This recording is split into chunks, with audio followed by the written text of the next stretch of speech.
وەکو کۆنسۆلی نوێی ئەمریکا لە هەولێر خۆشحاڵە بم کە ڕایگەیەنم یەکەم شتێک ئەنجامی دەدەین کردنەوەی پێیجی فەرمی خۆمانە لە فەیسبوک. ناوی لاپەڕەی فەیسبوکەکەمان کۆنسۆلی گشتی ئەمریکایە لە هەولێر. ئەو لاپەڕێ دەبێتە شوێنی بڵاوکردنەوەی زانیاری و هەواڵ لەبارەی کار و چالەکیەکانمان وەکو کۆنسۆلی گشتی، هەروەها زانیاری تدا دەبێت دەربارەی بۆچوون و خوێنەرانی پەیجەکە. لەگەڵەوەشدا زانیاری لەبارەی پرۆگرامی ئالوگۆری کللتوری بڵاو دەکەینەوە کە ئێمە سپۆنسەری دەکەین لەگەڵ بڵاوکردنەوەی زانیاری دەربارەی چالاکیە پەروەردەیەکانمان لە ئەمریکا. ئەمەش دەرفەتێک دەبێت بۆ ئێمە تا زیاتر لەگەڵ کۆمەڵگەدا تێکەڵ بین بۆ ڕوبەڕووبوونەوەی داعش. ئێمە پشتیوانی حکوومەتی عێراق و حکوومەتی هەرێم دەکەین لە ڕوبەڕووبوونەوەیدا لەگەڵ داعش، چونکە یەکێک لەو هۆکارانی داعش بەکاری هێناوە بۆ ڕاکێشانی هەواداری زیاتر تۆڕە کۆمەڵاتەکان بووە.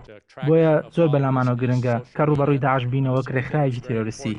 زانیاری تەواو بڵاو دەکەین لەبارەی ئامانج و حقیقەتی ئەو ڕێکخراوە لە ڕێگەی پەیجەکەمانەوە.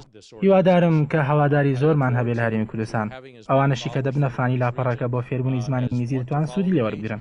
هەواداران بتوان لە ڕێگەیەوە زانیاری وەربگرن لەبارەی ویلایەتە یەکگرتووەکانی ئەمریکاوە، سیاسەت، کللتور، مێژووی وڵاتەکەمان. بەڕاستی هیوادارم کە پەیوەندێکی زۆر باشمان هەبێت لەگەڵ هاوڕێیان و بینەرانی پەیجەکەمان، هەروەها لەگەڵ میدیاش وەکو سەرچاوێکی هەواڵی فەیسبووک بەکاردەهێنن.